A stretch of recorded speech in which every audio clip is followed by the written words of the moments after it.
여러분, 안녕하세요. 여러분, 이런 얘기 들어보셨어요? 할 줄 아는 게 공부밖에 없어서 공부만 했다. 세상에 재미있고 흥미롭고 새로운 일들이 얼마나 많은데 할 줄 알고 할 수 있는 게 공부밖에 없을까요? 그런데 제가 그랬습니다. 저는 어려서부터 할 수 있는 게 오로지 공부 하나였어요. 제가 보육원에 처음 들어온 건 3살이라고 합니다. 그때 당시 기억이 선명하지 않아요. 보육원 선생님이 해주신 말씀을 듣고 그런가 보다 했죠. 시설은 좁고 아이들은 많고 늘 모든 게 부족했어요. 그래서 전 좁아 터진 운동장에서 부대끼며 뛰어노는 것보다 조용한 공간에서 책 읽는 걸 선택했습니다. 책 속엔 제가 경험할 수 없고 범접할 수 없는 새로운 세계가 펼쳐졌죠. 다양한 인간 군상들, 또 정말 다양한 이야기들. 저는 그런 새로움 속에 매료되어 매일 책을 읽었습니다. 야, 진훈아, 너는 책이 뭐가 그렇게 재밌냐? 맞아, 난 글씨만 봐도 졸려. 막 멀미나. 우리 같은 아이들은 세상에 나가도 세상이 별로 반겨주지 않을 거야. 왜? 부모도 없이 보육원에서 자란 우리를 누가 좋아하겠냐? 우리 지금 학교만 가도 벌써 선생님이 우릴 보는 눈빛이 다르잖아. 우리도 여기서 지내고 싶어서 지내는 것도 아닌데 우리 사정은 알지도 못하면서 그저 보육원 출신이라고 하니까 색안경 끼고 보는 게 너무 싫고 불쾌해. 오, 방금 색안경이라고 말한 거 조금 멋졌음. 그럴수록 우리가 더 열심히 공부해서 우리한테 아무도 함부로 못하게 해야지. 두고 봐. 우리를 그런 식으로 무시했던 모든 사람이 후회하도록 만들어줄 거야. 그러니까 너희도 적당히 놀고 공부해. 우릴 단단하게 만들 수 있는 건 공부밖에 없으니까. 친구들도 깨달은 게 있었는지 그날부터 저와 함께 책을 읽으며 공부를 시작했습니다. 저는 정말 절박하게 공부했어요. 정말 할 수 있는 게 공부 하나잖아요. 그렇다고 보육원에서 저희에게 운동을 제대로 가르쳐 주겠어요? 아니면 미술이나 음악처럼 예술활동을 마음 놓고 할 수 있게 해주겠어요? 지원금도 부족해 우리를 고등학생이 되자마자 내보내면 안 될까? 이런 말까지 나왔던 마당에 뭘 할 수 있겠습니까? 오로지 공부였죠. 저와 친구들은 공부로 승부봤습니다. 그리고 중학교 1학년 첫 중간고사. 전 전과목 중 하나를 틀려 전교 1등을 했고 친구들 모두 전교 50등 안에 드는 좋은 성적을 거뒀습니다. 진훈이 말이 맞았네. 우리 성적 잘 나오니까 선생님들이 우릴 보육원 출신이라고 무시하지 않잖아. 진짜 대박. 진훈아, 이거 전부 네 덕분이야. 네 덕분에 우리 성공한 거야. 나는 그저 공부하자고만 했지. 스스로 노력한 건 너희들이잖아. 우리 더 열심히 노력해서 이 성적 유지하자. 전교 1등이 하자고 하는데 당연히 그렇게 해야지. 저는 어렸을 적부터 책만 봐서 체력이 그리 좋지 않았어요. 그래서 체육 성적은 썩 좋지 않았는데 저와 반대로 엄청나게 뛰어놀고 축구, 농구, 달리기 등 안 해본 운동이 없는 친구들은 체육 성적도 좋았습니다. 진훈이 너 오늘부터 투쿤이야. 맞아. 꼭 체육 성적 때문이 아니더라도 네 앞으로의 체력을 위해서라도 운동은 무조건 해야 해. 대단한 운동이 아니더라도 그냥 30분씩 걷다가 뛰다가 천천히 움직이면 그것도 엄청 도움될걸? 거절하지 마. 이거도 무조건 해야 해. 건강해야 공부도 더 잘하지. 알았어. 네 저질 체력을 위해 오늘은 첫날이니까 우리 운동장 5바퀴만 돌자. 5바퀴? 야, 5바퀴라고 해봤자 얼마 안 돼. 우리 학교 운동장보다 작잖아. 엄살 부리지 마. 처음에만 피곤하지. 이것도 매일 하다 보면 금방 익숙하고 괜찮아져. 그렇게 친구들의 운동 특훈이 시작됐어요. 이른 아침 아니면 자기 전에 꼬박꼬박 운동을 했고 당연히 그만큼 체력도 좋아졌죠. 저는 중학생 때는 물론이고 고등학교에 가서도 전교 1등을 놓치지 않았어요. 정말 처음 말했던 것처럼 제가 할 수 있는 건 오로지 공부 하나였고 할 수 있는 걸 최대한 노력해서 열심히 했죠. 정말 이악 물고 공부했어요. 두 친구도 저와 함께 열심히 공부했습니다. 아유, 너희는 어쩜 그렇게 셋 다 공부를 잘하니? 보육원에서 과외라도 시키니? 대단하다 정말. 3명 전부 서울대 가기에 모자람 없는 성적들이야. 특히 진훈이는 중학교 때부터 전교 1등을 놓친 적이 없구나? 뭐가 하고 싶어서 그렇게 열심히 공부하는 거니? 그냥 저를 무시할 수 없는 어떤 방패를 만들기 위해 열심히 공부하는 겁니다. 내 스스로 노력해서 성취를 느낄 수 있는 일이 있는데 그냥 가만히 있을 수는 없잖아요. 저는 의사, 변호사, 검사가 되고 싶은 건 아니지만 지금 이 순간 공부를 안 하면 너무 후회할 것 같아서 열심히 하는 겁니다. 맞아요. 저희 3명은 돈 많은 부모님이 있는 것도 아니고 이미 출신부터 다른 친구들과 출발선이 다르잖아요. 그런데 어떻게 공부를 안 해요? 이거라도 잘해서 비슷한 출발선에 설 수 있도록 노력해야죠. 그렇구나.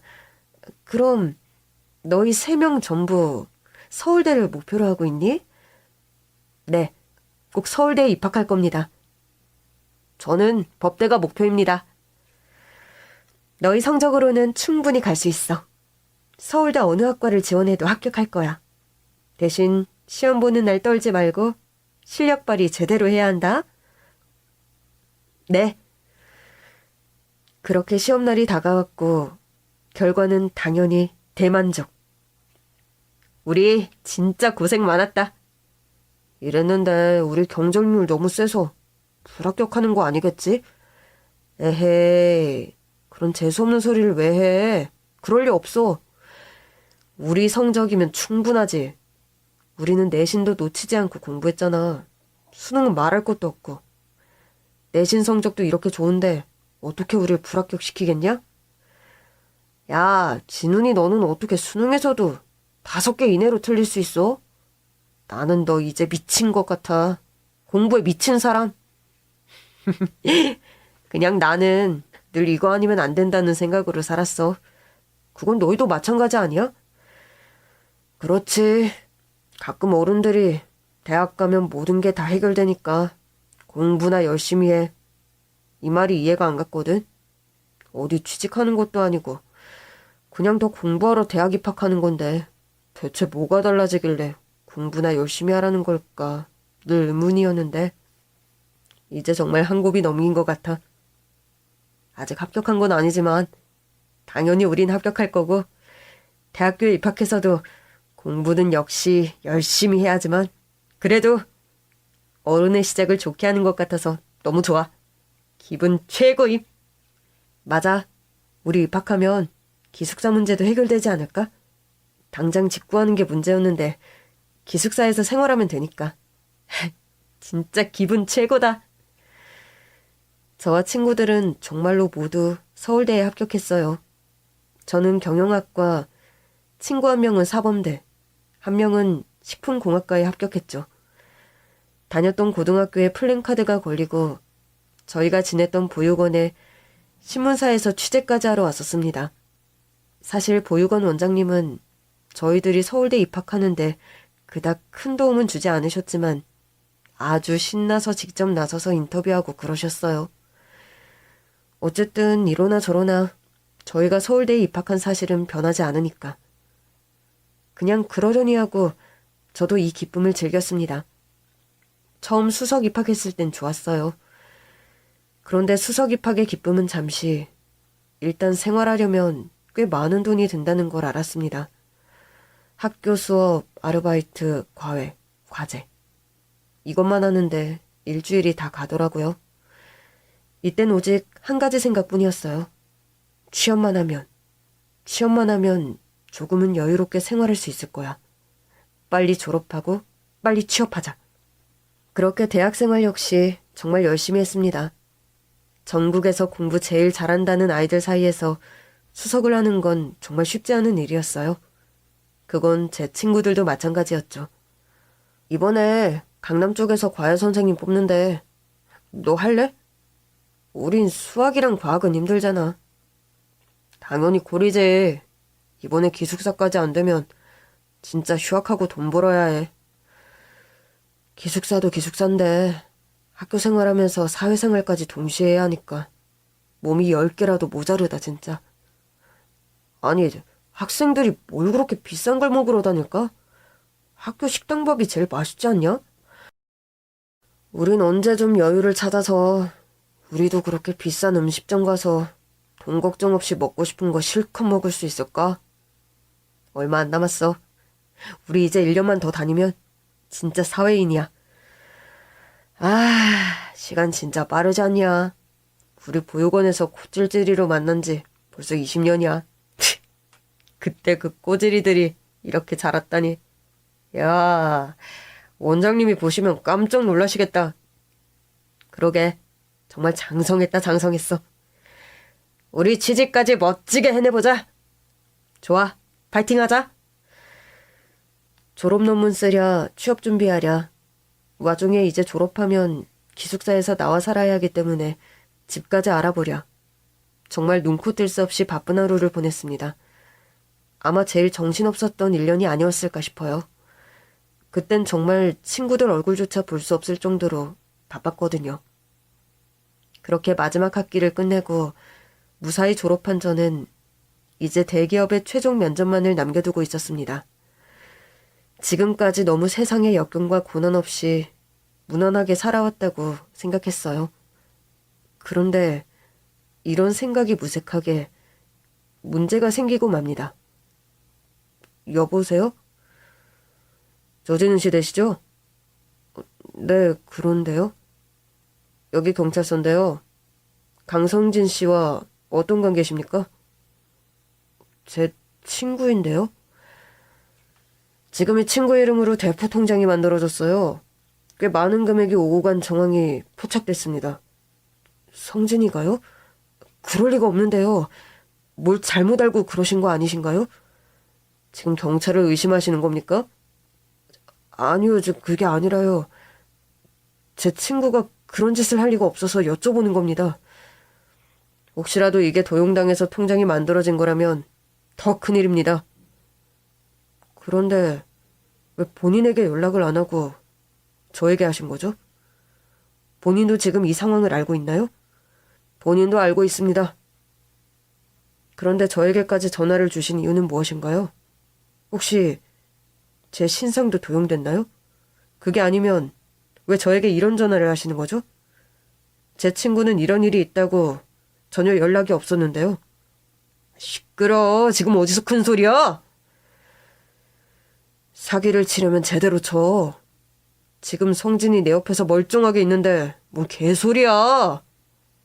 너 보이스피싱범이지? 첫 번째 위기는 이렇게 잘 넘어갔습니다. 그런데 이 난관이 또 찾아왔습니다. 조진은 씨? 네, 그렇습니다.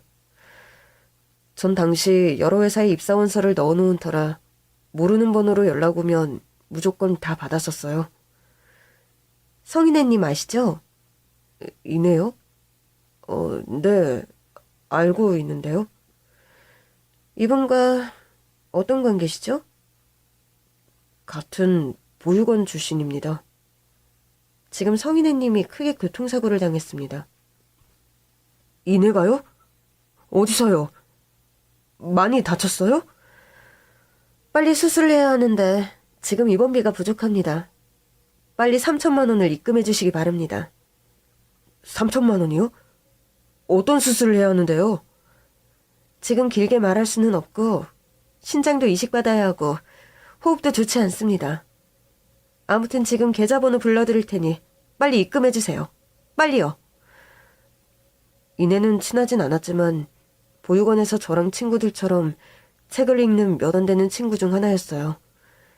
역시 공부를 잘한다는 소식을 듣고 어떤 대학을 갔는지, 대학을 갔다면 여전히 공부를 잘하고 있는지 이런 얘기는 전혀 듣지 못했었는데 갑자기 이렇게 아파서 수술비가 필요하다는 전화를 받으니 다른 건 생각할 겨를이 없었어요. 다들 어렵게 살았는데 또 이런 상황에서 좌절하게 둘 순 없었어요.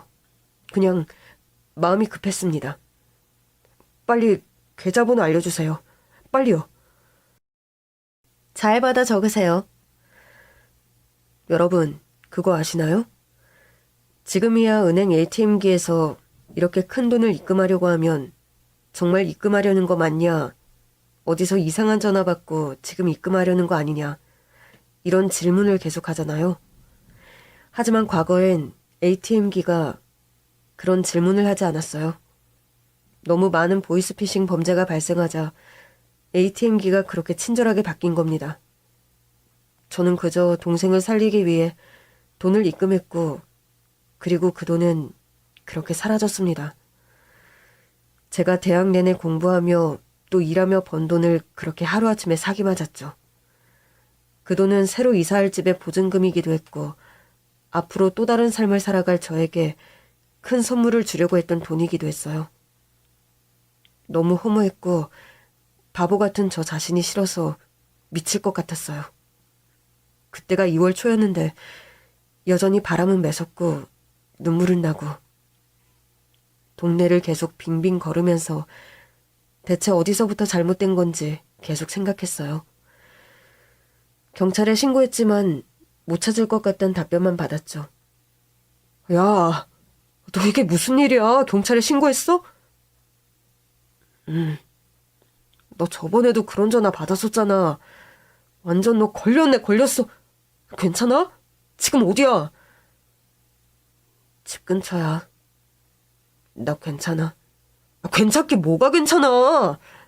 내가 지금 너희 집으로 갈 테니까 어디 가지 말고 집에 들어가 있어. 응? 괜찮아. 오지 마. 나 혼자 있고 싶어. 나 생각 좀 해보고 내일이나 내일 모레 만나자. 너 진짜 괜찮은 거 맞지? 응? 괜찮아. 어째 너무 평탄한 삶이었다 싶었어. 너무 돌아다니지 말고 그러다 감기 걸려. 내일 갈게. 고마워. 연락해줘서. 그런데 차마 집에 들어갈 수가 없었어요. 그래서 편의점에서 맥주 몇 캔을 사서 집 근처 공터 의자에 앉았습니다. 원래 술을 즐겨 하지 않는데 그날따라 술이 정말 술술 들어가더라고요. 한 캔, 두 캔, 빈속으로 안주도 없이 정말 들이켰습니다. 이 술 한 잔에 오늘의 이 일을 잊을 수만 있다면 돈을 다시 돌려받지 못하더라도 그 사기꾼들이 꼭 처벌받을 수 있다면 얼마나 좋을까요? 바보 같은 저를 원망하며 그렇게 맥주를 마셨죠. 그리고 정신 차렸을 땐 따뜻한 아랫목이었습니다. 젊은이, 이제 정신이 들어? 누구세요? 어디긴 천국이지. 네? 저는 놀라서 제 몸을 막 더듬었습니다. 제가 벌써 천국에 오다니요. 아유, 농담일세. 저기 앞에 쓰러져 있길래 이 날씨에 혹시 얼어 죽으면 어쩌나 걱정돼서 내가 여기로 데리고 왔네. 여긴 아파트 경비실이야. 아주 감사합니다. 그런데 저를 어떻게... 젊은이가 왜 이렇게 가벼워? 뭘 못 먹고 다니나? 아니, 그건 아니고요. 저는 원래 살이 잘 찌지 않는 체질입니다. 무슨 일이 있는진 모르겠지만 아무리 그래도 몸 생각해야지. 한 번 사는 인생인데 벌써부터 그렇게 몸을 막 쓰면 쓰나? 아직 한창 때 아닌가? 자, 이거 마시게. 감사합니다. 경비 아저씨께서 주신 따뜻한 보리차 한 잔에 얼었던 몸은 물론 차갑게 얼어붙었던 마음까지 녹는 것 같았습니다. 원래 인생이란 다 그런 거지. 올라갔다 내려갔다가 생각지도 못한 비탈길을 만나서 굴러 떨어졌어도 크게 다치지 않았으면 감사하는 거야. 그렇지만 저 자신이 너무 바보 같아서 참을 수가 없어요. 한 번만 더 확인했다면, 제가 조금 더 침착하게 대응했다면 이런 일은 없었을 텐데 왜 무작정 그렇게 돈을 입금했을까요? 보이스피싱인가 뭔가 당한 건가? 네. 얼마나? 3천만 원이요. 아이고, 큰돈이네. 경찰에 신고는 했는가? 네. 하고 돌아오는 길이었어요. 얼른 부모님께 연락드려야지. 걱정하실 텐데. 부모님은 안 계십니다. 살아계시는지 아닌지 알지도 못해요. 아이고, 미안하네. 내가 너무 막 물어봤구먼. 괜찮습니다. 다들 물어보는걸요. 아무튼 살려주셔서 감사합니다. 나 라면 끓였는데 같이 먹고 가요. 자네 집에 가서 또 술만 마실 것 같은데 그러지 말고 한 젓가락 하고 가. 속 버려. 그렇게 추운 겨울 저를 구해주신 분께 감사 인사는 드리지 못할 망정 옆에 앉아서 아저씨의 라면까지 함께 먹었습니다. 26살이면 우리 아들이랑 동갑이네. 아들이 있으세요? 있지. 멋있는 아들이. 꼭 우리 아들 같아서 데려왔어. 무슨 일이길래 이 추운 날 밖에서 저러고 있나. 너무나도 걱정이 됐지. 그래서 얼른 여기로 데려온 거야. 그래. 그럼 아직 대학생인가? 이번에 졸업했고 이제 기업 최종 면접만 남겨두고 있습니다. 그런데 갈 수나 있으려나 모르겠어요. 면접 때 입을 옷과 신을 구두 살 돈도 없거든요. 그렇게 사람의 약한 부분을 어떻게 알고 접근해서 사기를 치나 모르겠어요. 그 사람들은 대체 어디까지 저에 대해서 알고 있을까요? 너무 깊게 생각하지 말아요. 그러면 우리만 힘들어져. 네, 잘 먹었습니다. 쉬세요, 아저씨. 아유, 잠깐만. 가기 전에 이거 받아가요. 이게 뭐예요? 이런 거 안 주셔도 됩니다. 저 괜찮아요.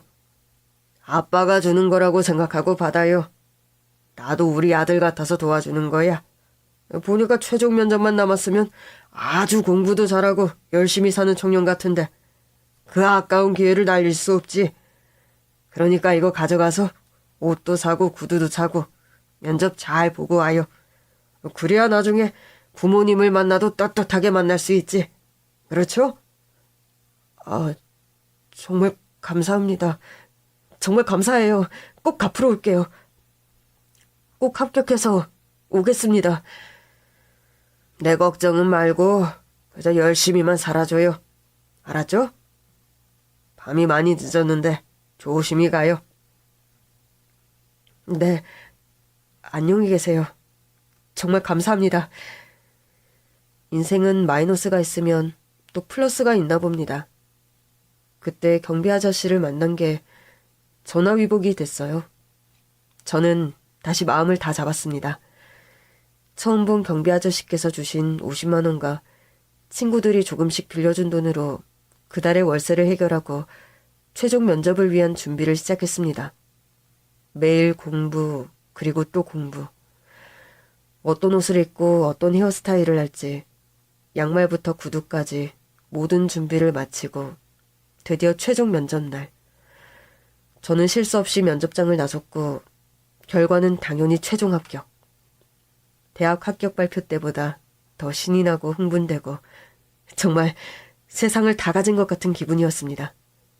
진은 씨, 이거 복사 좀 해와요. 네, 알겠습니다.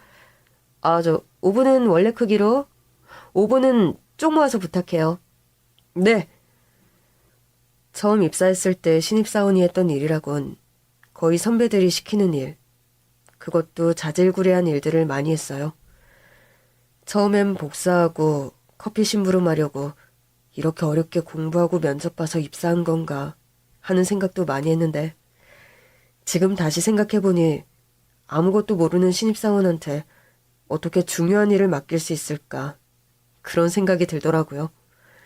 저를 무시하지 않고 그런 일이라도 시켜준 게 다행이지 싶더라고요. 그렇게 매일 긴장한 상태로 3개월 정도 출근을 하고 나니 회사 분위기에도 적응이 되고 일도 이제 조금씩 익숙해지기 시작했습니다. 그리고 저를 도와주셨던 그 동네 아파트의 경비원 아저씨를 찾아뵀죠. 그런데 안 보이시는 거예요. 여기 경비 보시는 분 일 그만두셨나요? 조씨 말하는 건가? 그 사람은 오늘 당직이 아닌데요. 무슨 일 때문에 그러시죠? 그러면 언제 당직이신지 알 수 있을까요? 제가 꼭 찾아뵈어야 할 일이 있어서요. 그러면 금요일 저녁에 오세요. 아마 그때 만날 수 있을 겁니다. 네, 감사합니다. 성함도 모르고 연락처 사시는 곳은 당연히 모르는데 일을 그만두셨을까봐 너무 무서웠어요. 사실 첫 월급을 타자마자 바로 오고 싶었는데 아무래도 큰 돈을 사기를 당했더니 여기저기 돈 들어가야 할 곳이 너무 많더라고요. 그래서 이렇게 3개월 뒤에 찾아온 건데 그래서 저는 금요일 저녁 입사 동기들의 회식 제안도 거절하고 바로 아저씨가 계시는 아파트를 찾아갔습니다.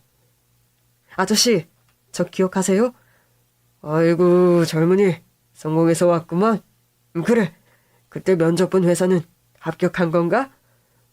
네, 저 벌써 3개월째 잘 다니고 있습니다. 다 아저씨 덕분이에요. 입사하자마자 바로 찾아뵙고 싶었는데 그러지 못해서 너무 죄송해요. 정말 처음엔 패기 있게 입사했는데 회사 생활은 생각했던 것보다 훨씬 건조하고 딱딱하더라고요. 다들 점심시간에만 활기와 생기를 찾고 그 다음엔 다시 영혼을 잃은 사람들처럼 일하는데 이젠 저도 그 분위기에 동화돼서 점점 그렇게 변하고 있습니다.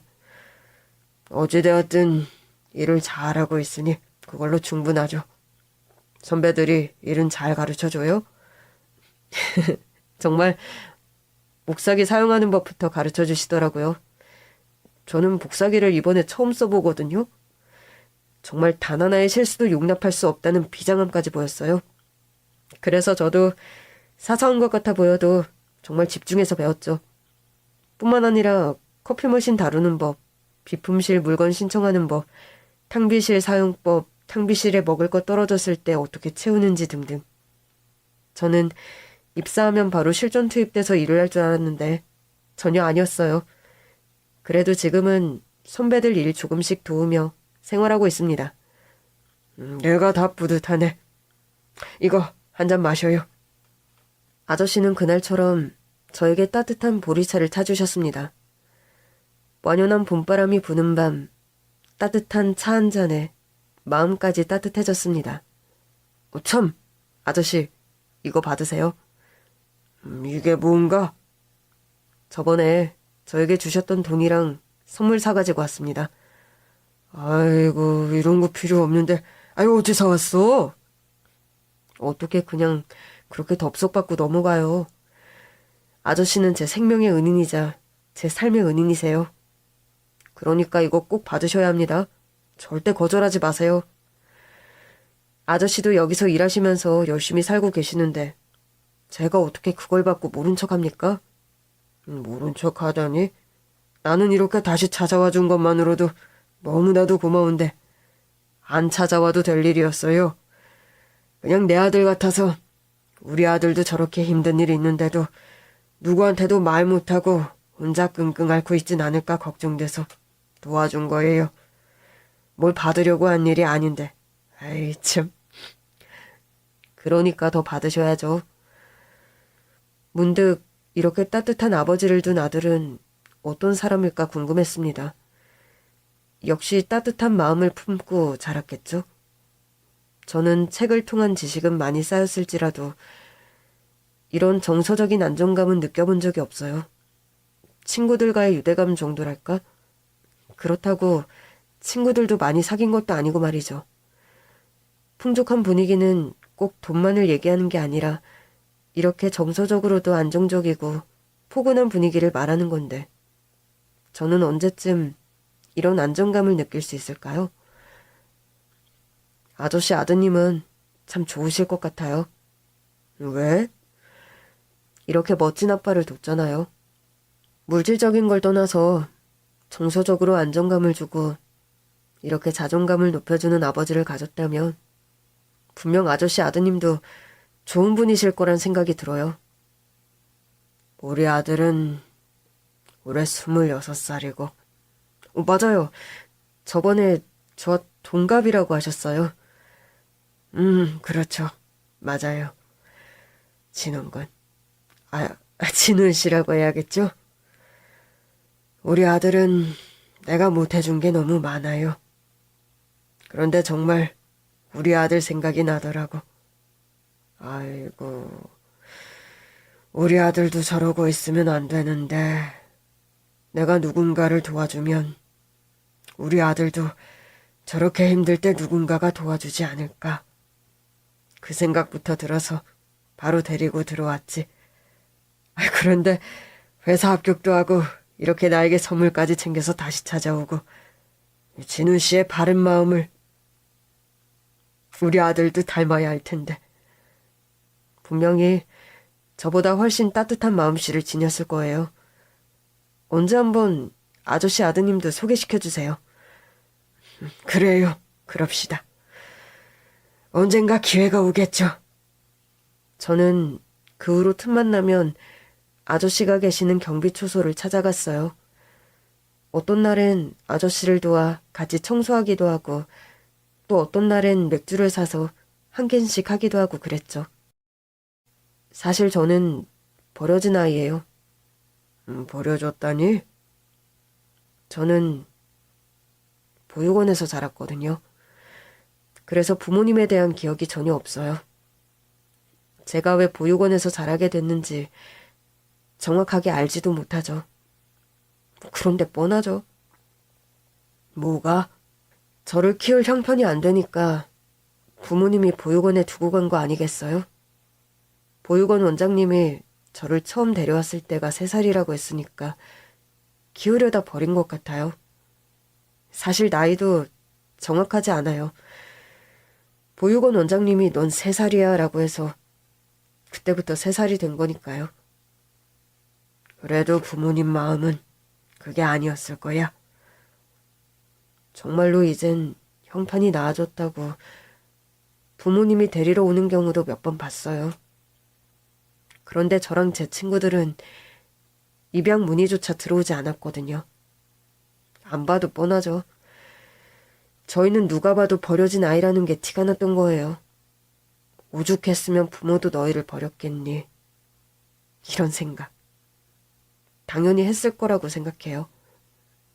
이제 괜찮아요. 어렸을 땐 그런 무시가 싫고 불쌍한 눈빛이 싫어서 더 악착같이 공부했거든요. 그런 제 실력으로 작은 것부터 서서히 이루고 나니 이거 참 부모님께 감사하다고 해야 할지 모르겠어요. 이런 생각이 들 때마다 너무 괴로워요. 제가 너무 나쁜 자식인가요? 부모님 사정을 우린 알 수 없으니까. 부모님 사정을 우린 알 수 없으니까.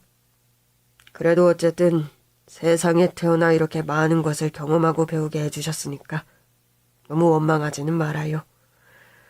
지금은 이해할 수 없을지라도 그때는 그럴 수밖에 없었겠구나 하고 고개가 끄덕여지는 날이 올 수도 있으니까 무조건 부모라고 이해하라는 얘기는 안 할게요.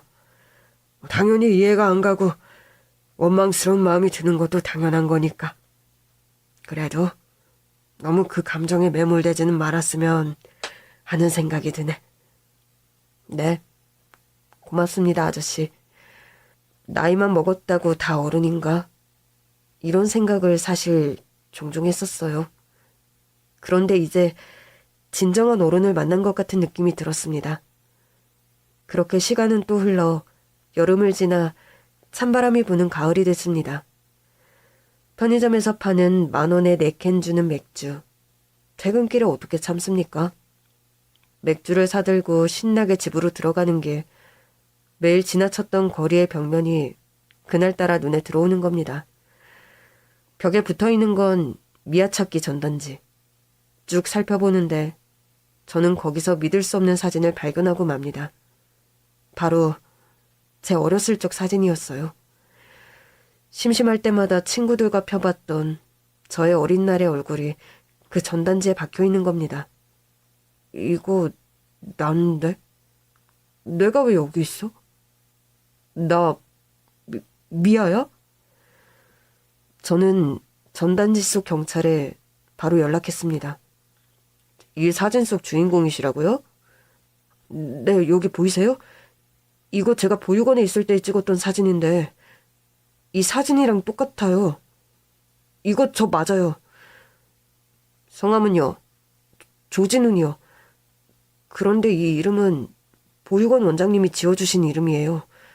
여기 등록되어 있는 이름과 생년월일은 아마 다를 거예요. 아직도 저를 찾고 있는 분이 있는 건가요?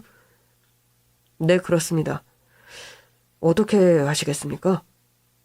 뭐부터 하면 되는데요? 제일 먼저 한 것은 유전자 검사였습니다. 저를 찾고 있는 사람은 제 친아버지라고 했고 그분도 따로 유전자 검사를 진행한다고 했습니다.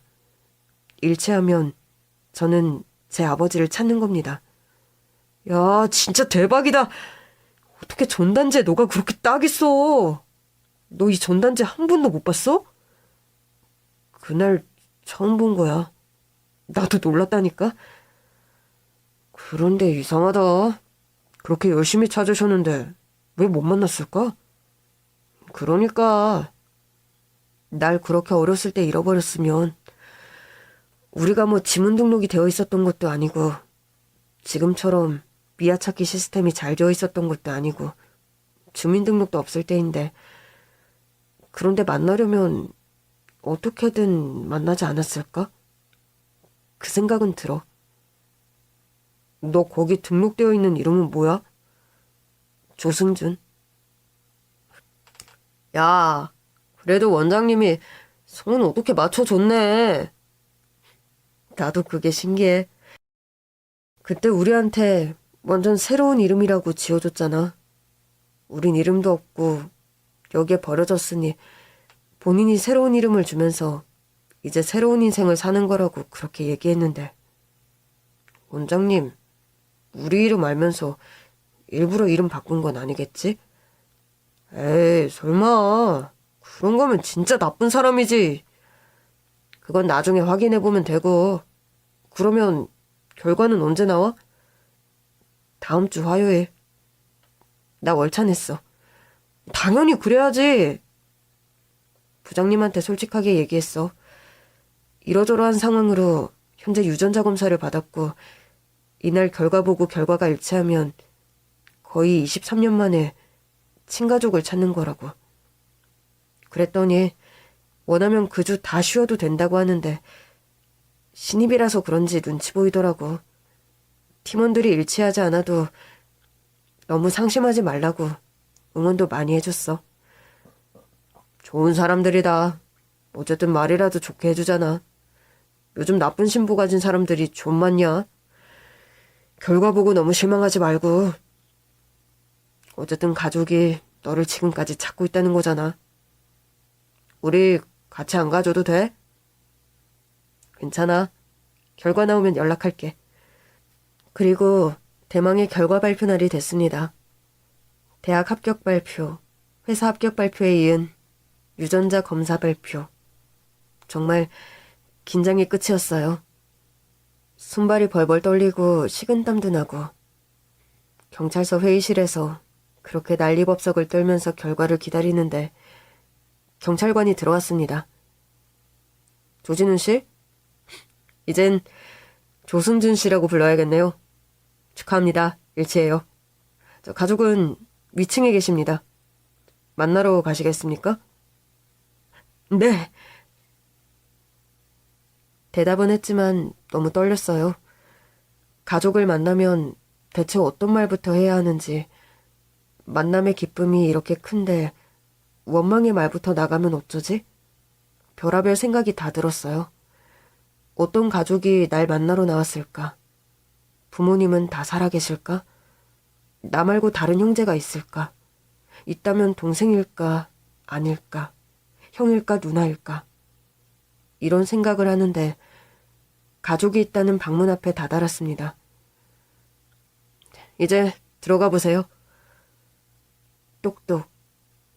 문을 열자 나이가 지긋하신 남성 한 분과 여성 한 분이 저를 기다리고 있었습니다. 방에 가득 들어온 햇살 때문에 앞에 서 있는 사람 얼굴이 잘 안 보였어요. 저는 당연히 저희 부모님이라고 생각하고 얼굴을 빨리 보고 싶어 눈을 찌푸렸습니다. 승준이니? 떨리는 아버지의 목소리. 그런데 어디서 많이 들어본 목소리입니다. 아빠? 그리고 드디어 아빠의 얼굴을 보는 순간 저는 너무 소름이 돋아 다리를 움직일 수 없었습니다. 아저씨, 아저씨가 왜 여기에 계세요? 아니, 자네는 진훈군이 아닌가? 둘이 아는 사이예요? 난 이모야. 승준아, 막내 이모. 이모, 아저씨가 우리 아빠야? 우리 아버지예요? 그런 거예요? 아이고, 승준아. 내가 우리 아들도 못 알아봤구나. 세상에 맙소사. 아이고, 우리 아들 승준아. 아빠가 미안해. 이제야 찾아서 너무 미안해. 아저씨가 우리 아빠였어. 그래서 그렇게 아저씨가 좋았나 봐. 아저씨, 아니, 아빠, 정말 보고 싶었어요. 아빠. 저 버린 게 아니라 이렇게 찾고 있어줘서 너무 고마워요. 진짜 고마워요, 아빠. 나도 우리 아들한테 너무 고마워. 진짜 고마워. 그리고 너무 미안하다. 아빠가 할 말이 없어. 제가 지금 이렇게 대사를 써서 그렇지 사실 만났을 땐 울음바다라 눈물에 목소리가 묻혀서 제대로 말도 못했습니다. 다시 가족을 만났다는 기쁨과 감격. 사실 가족은 나를 버린 게 아니라 나를 기다리고 있었다는 안도감이 몰려왔습니다. 가족분들 말씀 나누세요. 여기에서 계속 계셔도 상관없습니다. 감사합니다. 무슨 얘기부터 해야 할지 모르겠구나. 엄마는? 네 엄마는? 괜찮아. 다 얘기해줘. 다, 뭐든지 다 듣고 싶어. 네 엄마는 돌아가셨어. 너 잃어버리고 1년 정도 됐을 때. 화병이었어. 너를 잃어버렸다는 죄책감에 아무것도 못하고 매일 가슴을 치면서 울었지. 다 본인 책임이라고. 그렇게 제대로 먹지도 못하고 생활도 못하다가 허망하게 갔어. 내가 옆에서 아무리 당신 책임이 아니라고 우리 아이 반드시 찾을 수 있으니까 걱정하지 말라고 했는데 그게 통하지 않았어. 너를 찾을 수 있다는 기대감이 전혀 없었다, 네 엄마는. 우리도 말렸어. 언니, 그렇게 기운 없이 있으면 안 된다. 자책해서도 안 된다. 이건 누구의 잘못도 아니라고 했는데 언니는 듣지 않았어. 그냥 후회만 하고 가슴만 치다가 그렇게 갔어. 어머니는 그러면 정말 젊으신 나이에. 그래, 누구보다 너를 사랑하셨던 분이야. 그러면 저는 대체 어쩌다가 잃어버리신 거예요? 지금은 잘 모르겠는데 예전엔 동네에 장사꾼들이 크게 들어왔어. 마치 축제하는 것처럼 먹을 것도 팔고 작은 미니 놀이기구도 들어와서 아이들은 그거 타기도 하고. 그날도 그런 장사꾼들이 마을에 들어온 날이었어. 너를 데리고 나갔다가 떡볶이를 사는 사이에 사람이 갑자기 많이 몰려왔고 어버버하는 사이에 너를 잡고 있던 손을 놓쳤어. 그리고 순식간에 인파에 몰려 네가 사라졌다. 그때 이모가 너희 집에서 같이 살고 있었거든. 집에 들어오니 형부랑 언니가 사색이 돼서 너를 잃어버렸다고 하는 거야. 나는 너무 놀라서 당장 경찰서로 달려가 애를 잃어버렸다고 신고했지. 그리고 경찰까지 동원해서 너를 찾았는데 도대체가 찾을 수가 없었어. 그 장사꾼들한테 물어봐도 모른다는 대답만 하고 우리 전단지까지 만들어서 뿌렸는데도 너를 못 찾았어. 언니 그렇게 가고 나서도 형부랑 우리는 포기하지 않고 너를 찾았지. 그래서 그 미아 찾는 전단지에 꼬박꼬박 네 얼굴 넣고 웃긴 게 뭔 줄 아니? 너 전단지에 있는 사진 너 잃어버린 날 촬영한 사진이야. 우리가 갖고 있는 사진 중에선 그게 제일 최근에 찍은 사진이니까. 그런데 그걸 보고 네가 직접 찾아올 줄은 정말 생각도 못했어. 그런데 형부랑 너 전에 만난 적이 있어? 응. 아빠는 내 생명의 은인이야. 뭐? 진짜? 어떡해? 이모, 나 3천만 원 사기당했었거든. 뭐? 어떤 미친 인간이 너한테 사기를 쳐? 보이스피싱 당했거든. 아무튼 그날 너무 억울하고 분해서 동네 공원에서 한잔하고 쓰러져 자는 걸 아빠가 구해줬어. 그러면서 절대 포기하지 말라고 50만 원까지 주시는데 어떻게 열심히 안 살아. 그 길로 가서 정신 차리고 회사 면접 준비하고 당당히 합격했지. 아휴, 잘했다. 잘했어. 이 녀석이 고맙다고 선물까지 사왔어. 나 일하는 곳에.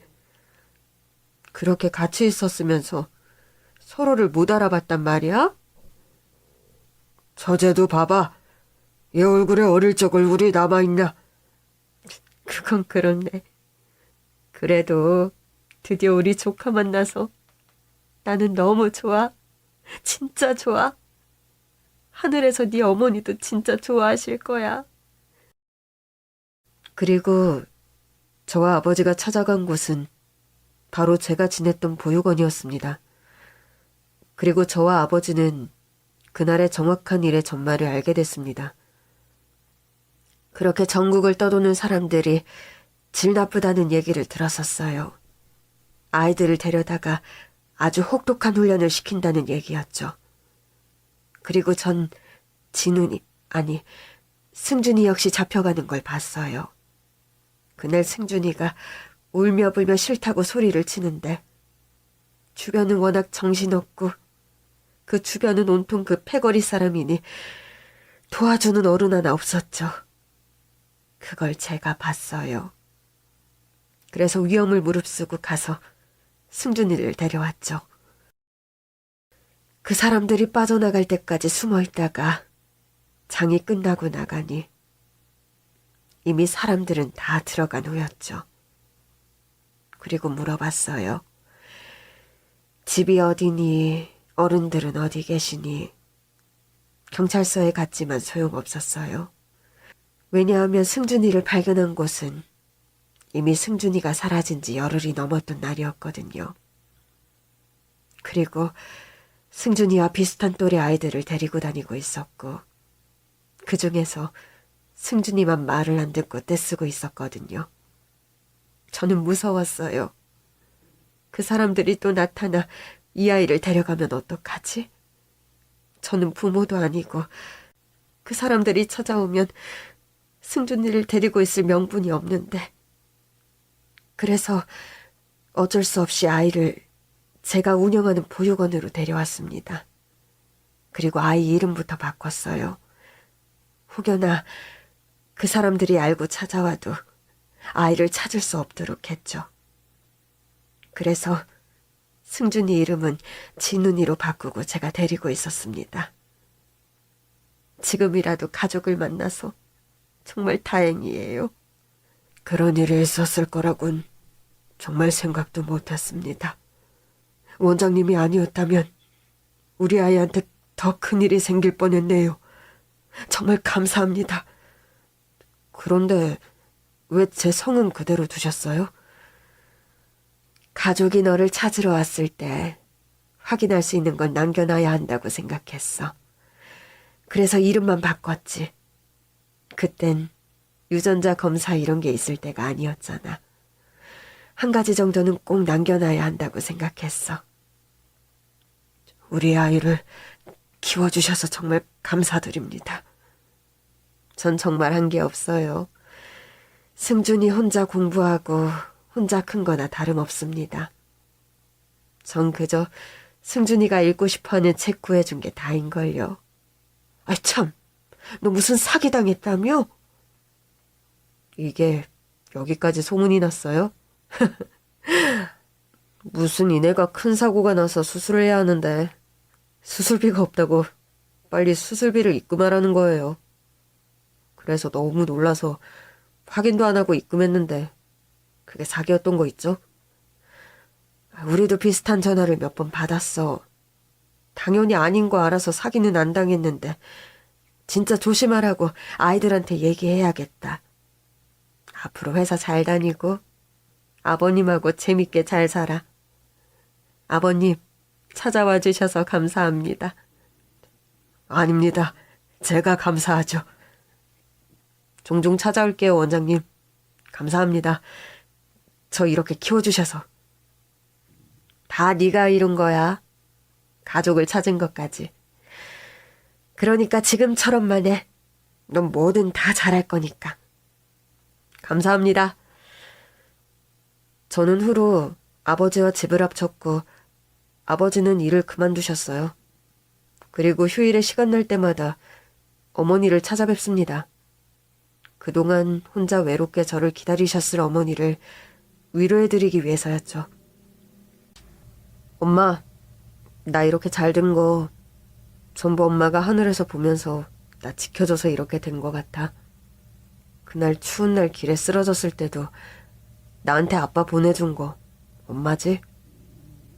아들 저렇게 고생시키지 말고 추운데 얼른 데리고 오라고.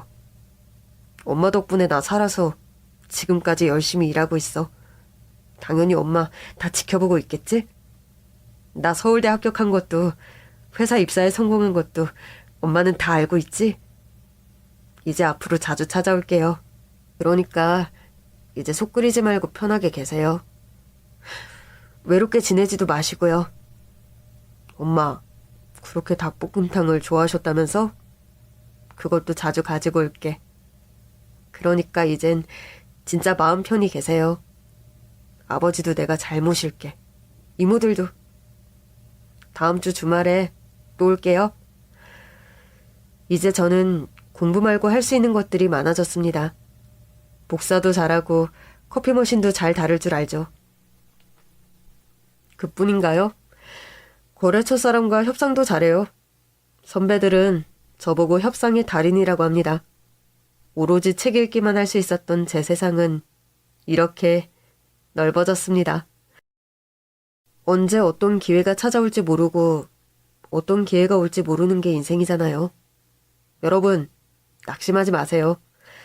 여러분에게도 분명 또 다른 새로운 세계로의 여행을 떠날 수 있는 기회가 올 거니까요. 지금까지 제 얘기 들어주셔서 정말 감사합니다.